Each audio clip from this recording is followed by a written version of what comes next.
नमस्कार दोस्तों, मैं राजेश दुगानी एडवोकेट आज आपके साथ डिस्कस करने जा रहा हूं डॉक्ट्रिन ऑफ लेजिटिमेट एक्सपेक्टेशंस यानी कानूनी अपेक्षाओं का सिद्धांत। दोस्तों वैसे तो ये सिद्धांत जो है किसी भी स्टैट्यूट में या कॉन्स्टिट्यूशन में या फिर किसी भी रूल ऑफ लॉ की बुक में नहीं दिया गया है। ये एक सिद्धांत जो है ऑटोमेटिकली जुडिशरी ने ही डेवलप किया है और दोस्तों इस सिद्धांत को लागू किया है दोस्तों वो 1969 में लॉर्ड डेनिंग ने एक केस में निर्धारित किया था इंग्लैंड में। दोस्तों उस केस में क्या हुआ था कि एक व्यक्ति इंग्लैंड में रहने के लिए आया था। पहले उसको परमिशन 1 महीने की दी गई, लेकिन बाद में उसको शॉर्ट करते हुए उसकी जो परमिशन है स्टे की वो कम कर दी गई और वो व्यक्ति कोर्ट में गया इस बात को कहते हुए कि भी मेरे को जो इनिशियली परमिशन दी गई थी वो ज्यादा दी गई थी और मैं अकॉर्डिंगली वही अपेक्षा कर रहा था कि मैं उतने दिन तक रह पाऊंगा, लेकिन मेरी ये जो बाद का जो ऑर्डर है मेरे लिए आर्बिट्रेरी है। तो दोस्तों लॉर्ड डेनिंग ने इस बात को, इस सिद्धांत को वहां पे किया था, इजाद किया था कि भी जो एक्सपेक्टेशन है किसी भी व्यक्ति की वो लेजिटिमेट है तो उसको रिलीफ मिलनी चाहिए और वो जो बाद का जो ऑर्डर था उसको कैंसिल किया गया, निरस्त किया गया और उसको जो इनिशियली जितने टाइम के लिए रहने के लिए अलाउ किया गया था वो मिला। दोस्तों इसका सिद्धांत जो है बेसिकली ये है कि जो एडमिनिस्ट्रेटिव रूल्स और एडमिनिस्ट्रेटिव ऑर्डर्स जो होते हैं उसमें किसी तरह की बायसनेस ना हो, यानी उसमें किसी तरह की आर्बिट्रेरीनेस ना हो, एक रूपता होनी चाहिए, यानी कि रूल ऑफ लॉ हो और रूल ऑफ नेचुरल जस्टिस भी फॉलो हो। रूल ऑफ नेचुरल जस्टिस का मतलब ये होता है दोस्तों कि दूसरे पक्ष की सुनी जाए और कोई भी जो जस्टिस देने वाला व्यक्ति है वो किसी भी तरह से बायस ना हो। रूल अगेंस्ट बायस का भी सिद्धांत और ऑडियो अल्टरम पार्टनर का सिद्धांत भी इसमें लागू होता है दोस्तों, क्योंकि एडमिनिस्ट्रेशन जो है अगर ये सिद्धांत लागू नहीं होता है तो हो सकता है कि वो आर्बिट्रेरीली कोई काम करे, यानी कि वो अपने हिसाब से ही कोई काम करने लग जाए। तो उस पे रोक लगाने के लिए दोस्तों इस सिद्धांत को इजाद किया गया था। इसमें दोस्तों फेयर एक्सपेक्टेशन और लीगल एक्सपेक्टेशन।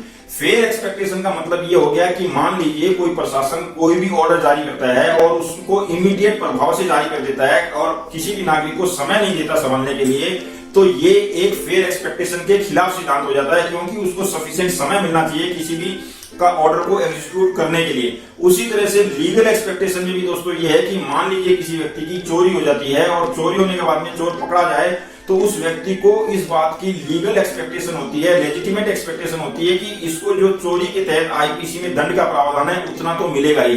तो इस तरह से उसकी जो लेजिटिमेट एक्सपेक्टेशन है वो फुलफिल होनी चाहिए, उसके अगेंस्ट में किसी भी तरह का सिद्धांत ना लग जाए।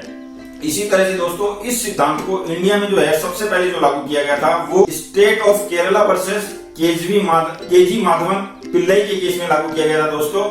और वो जो केस था उसमें भी जो रेस्पोंडेंट है उसको एक ऑर्डर पास किया गया था कि आप पुराने स्कूल को डेवलप करके उसमें नए तरीके से उसको चला सकते हैं, प्लस नया स्कूल भी आप खोल सकते हैं।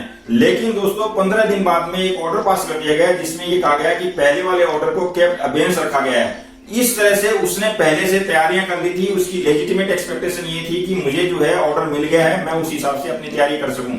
लेकिन बाद का जो ऑर्डर था वो उसको रेस्ट्रिक्ट कर रहा था और वो उस केस को लेके जब कोर्ट में गया तो कोर्ट ने जो है इस एक्सपेक्टेशन ऑफ लेजिटिमेट डॉक्ट्रिन के तहत में उसको रिलीफ दी और बाद का जो ऑर्डर है उसको निरस्त माना गया। तो इस तरह से ये जो केस है दोस्तों वो इंडिया में सबसे पहला केस है जिसके तहत डॉक्ट्रिन ऑफ लेजिटिमेट एक्सपेक्टेशन का जो है प्रयोग किया गया। दोस्तों इसका जो मेन मकसद है इस सिद्धांत का वो ये है कि जो एडमिनिस्ट्रेटिव जो ऑर्डर्स होते हैं वो अकाउंटेबल और लायबल भी होने चाहिए। ऐसा ना हो कि वो मन मर्जी के ऑर्डर पास कर दिए जाएं और जो मिनिमम लेजिटिमेट एक्सपेक्टेशन एक आम आदमी की होती है उसके अनुरूप ना हो, यानी उसके अगेंस्ट हो। इस तरह के ऑर्डर्स को रोकने के लिए ही जो है डॉक्ट्रिन ऑफ लेजिटिमेट एक्सपेक्टेशंस का जो है सिद्धांत लाया गया। तो इस तरह से दोस्तों ये था आज का discussion doctrine of legitimate expectation के ऊपर में। अगले वीडियो में फिर किसी नए टॉपिक के साथ मिलेंगे, तब तक के लिए नमस्कार, धन्यवाद। अगर मेरा ये वीडियो आपको अच्छा लगा हो तो लाइक, शेयर और सब्सक्राइब करना ना भूलें। Thank you very much.